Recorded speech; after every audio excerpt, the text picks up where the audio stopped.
My name is Taylor. I'm 37 years old. I started my own company when I was 31. Business has been going well, and I have around 20 employees now. It's a friendly and fun workplace. I'd like to tell you about the ups and downs of my life before starting this company. I got married at 27 and had a child at 29. When I was single, I worked as a web designer for a company. I didn't really have a strong desire to get married, but I was set up on a blind date with a guy through my family acquaintance. Leo was the same age as me and worked as a salesperson for a big company. He came on strong right from the beginning and proposed before long. I ended up quitting my job and becoming a homemaker as he wanted, but it didn't take me long to realize his true nature. First of all, he couldn't detach from his parents. Later, I found out that our marriage was primarily to please them, and anyone would be okay as long as it made them happy. So he often went to see them on weekends, leaving me alone at home. On top of that, he was pretty self-centered. He was raised as an only child and was spoiled by them. I had to prepare a fresh towel in advance when he took a shower, and if I ever forgot, he got extremely angry. In the morning, I had to lay out his suit and everything he needed on the bed. Dinner had to have at least 5 different vegetables, and frozen food or pre-made dishes were a big no-no.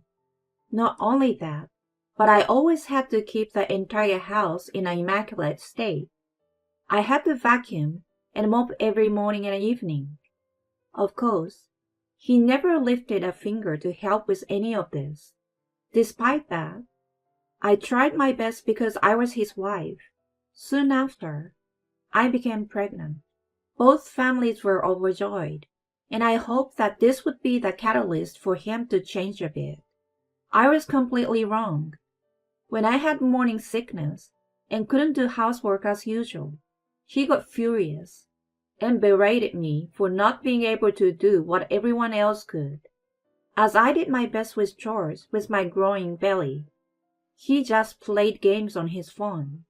Not only was there never a sign of him wanting to help, but he seems to have no awareness of becoming a father.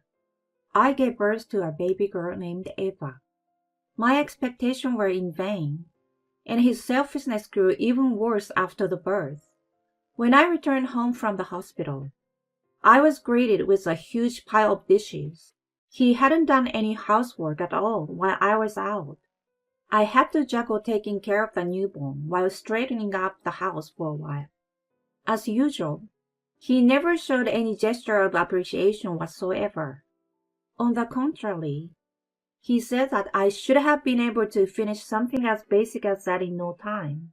Furthermore, he mocked me about my post-pregnancy weight gain. You are a fooler. You look like a meatball. Hey, meatball, answer me. He looked at me with a contemptuous gaze. According to my doctor, my weight gain was entirely within the standard range. I had planned to start a diet at some point, but this really got on my nerve. He wouldn't help with housework and looked down on me after giving birth. Cut it out! When I finally yelled at him, he angrily stood up, knocking over his chair. Who the heck are you talking to? I'm the breadwinner here. You, as my wife, should just do as I say. Besides, anyone can handle housework. Don't act so high and mighty. I was so furious that I couldn't even respond. From then on, he constantly made fun of my appearance. Hey, Meatball, is dinner ready? Oh, here comes the sumo wrestler. Do you even know what losing weight means? He mocked me as he pleased. I had to endure it, because if I said anything back, I thought that chairs might start flying like in a wrestling brawl. Above all, I had to protect Eva. He didn't help with housework or childcare at all. Taking care of the crying baby, changing diapers, and doing household chores all at once was tough. I went through each day with no makeup and wearing just the glasses, looking completely worn out. I had no time for anything. There were even days when I could only go to the bathroom once in the morning. Still, I encouraged myself, thinking that this was what being a mother meant. One day, while Leo was criticizing my appearance as usual, he suddenly brought up divorce. You've become a mess ever since you had Eva. Let's get a divorce. I like the younger girl from the office now.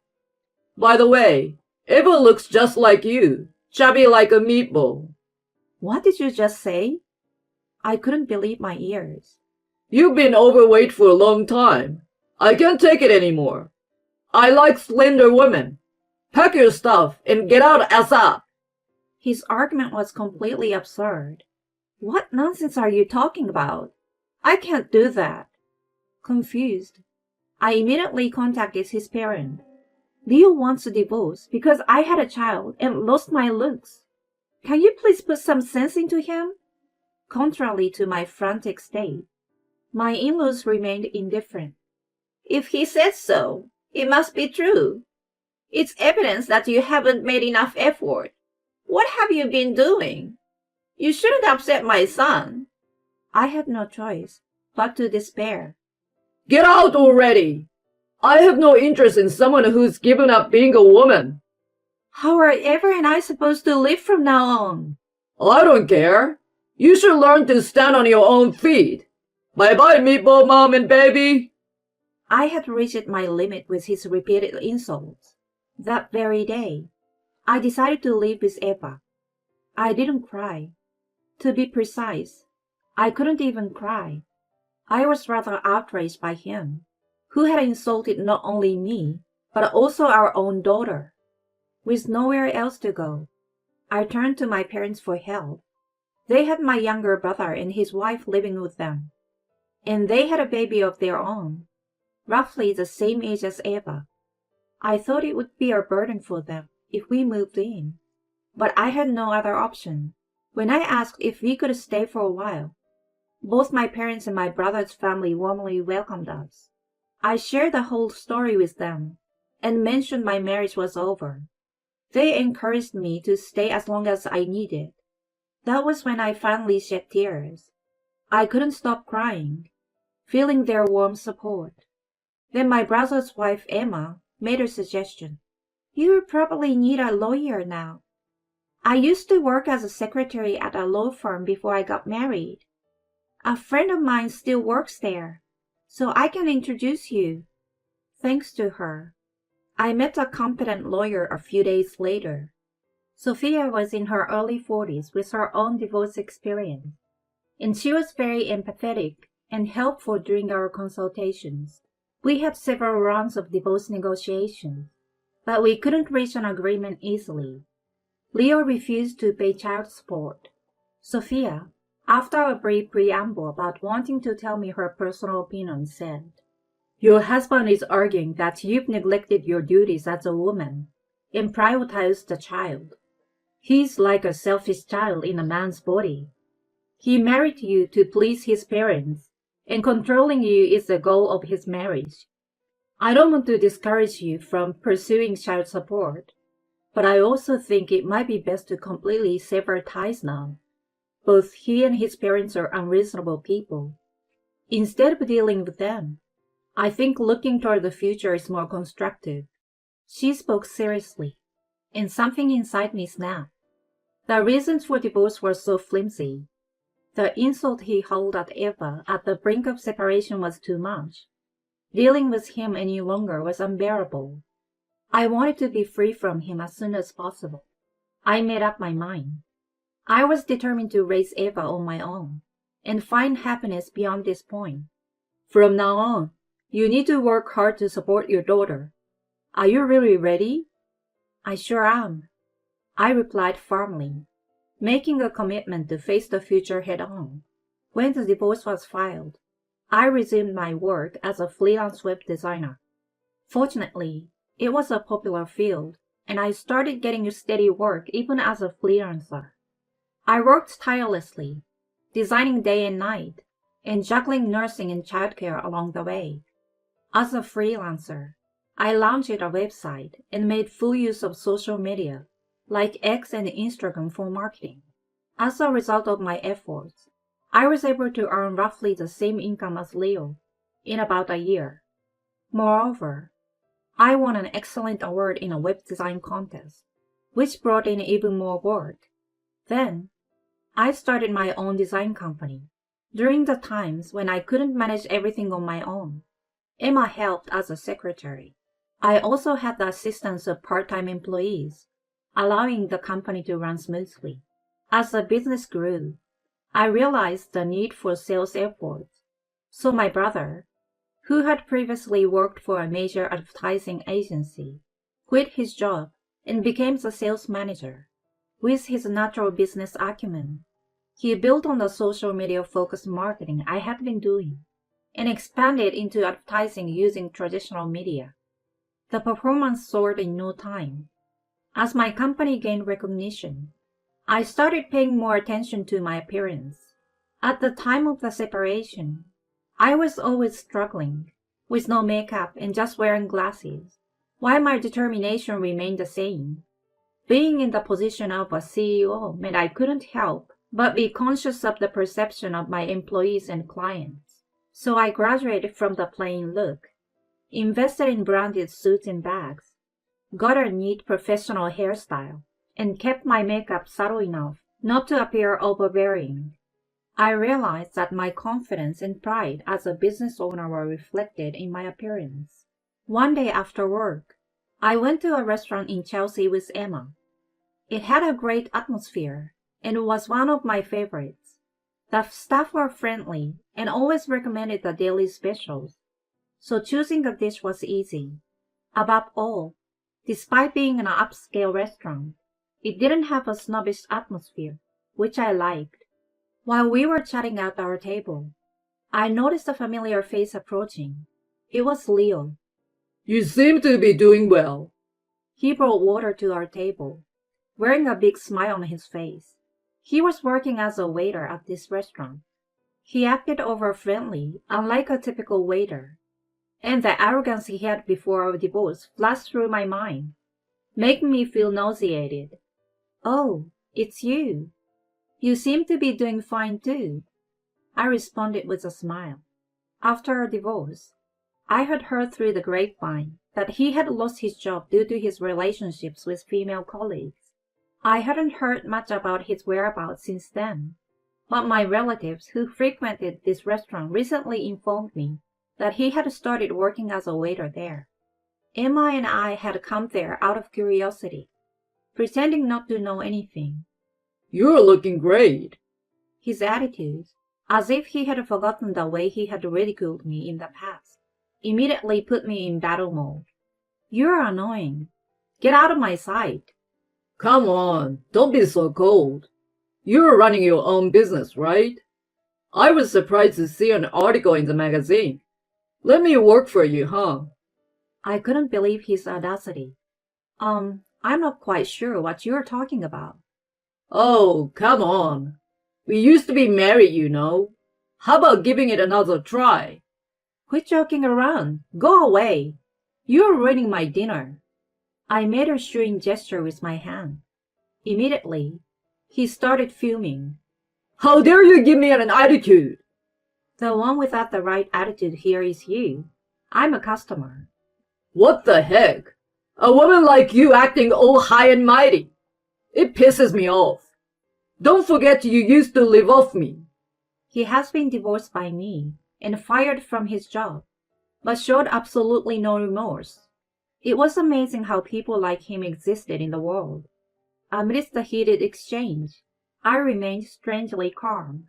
Then, the owner of the restaurant appeared. "What seems to be the matter, ma'am?" Charlotte and I had been friends since the restaurant opened. We had known each other since her early days as a waitress, and we shared a strong bond as business owners. "I heard our waiter here raising his voice. Is there any trouble?" she asked with a concerned expression. "He has been making baseless accusations against me. Can you please do something?" As soon as I finished my sentence, She glared at Leo. Why are you causing trouble? She and I are married, and she started a new company. So I asked her for a job. But then, she suddenly got mad, and... Let's clarify first that we are not married anymore. He insulted me and our daughter, and we divorced. We are strangers now. And yet, he's directing this kind of behavior at a customer. I could see that Charlotte's face was turning as red as a lobster. She's got a big mouth for a woman. His excuse made absolutely no sense. What? For a woman? I'm a woman too, you know. Her anger had finally reached its peak. Oh no, I mean, you're different, not a woman. I mean, not like that. What are you saying? I absolutely despise people who discriminate based on gender the most. We don't need someone like you in our restaurant. You're fired. Get out. Her anger voice echoed through the restaurant. Oh no, I apologize. I'm really sorry. I have nowhere to go if I get fired from here. Please spare me. He pleaded with the owner with a pitiful expression. You should learn to stand on your own feet. I smiled at him. He was dragged away by security, wailing, and was kicked out of the restaurant. According to Charlotte, he had been hopping from one job to another after he was fired from his previous job. She pitied him and hired him as a waiter, but he ended up repaying that kindness in this manner. Truly a case of getting what he deserved. I had never seen someone fit the phrase, "You reap what you sow," so perfectly. Afterward, my company continued to do well. What's more, I will be graduating from being single soon. I met another entrepreneur with a divorce history at a cross-industry networking event. Fellow souls with similar scars. We quickly became good friends. I have a daughter, and he's alone. We took our time to strengthen our bonds with Eva and our families.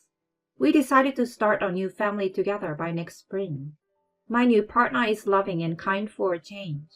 Leo, on the other hand, according to the investigation of my competent secretary Emma, he remains unemployed and single after being kicked out of that restaurant. Despite how much he used to make fun of my appearance, he now seems to be displaying a grotesque example of middle-aged flat. Fate and the passage of time can be cruel. My life has been like a roller coaster ride.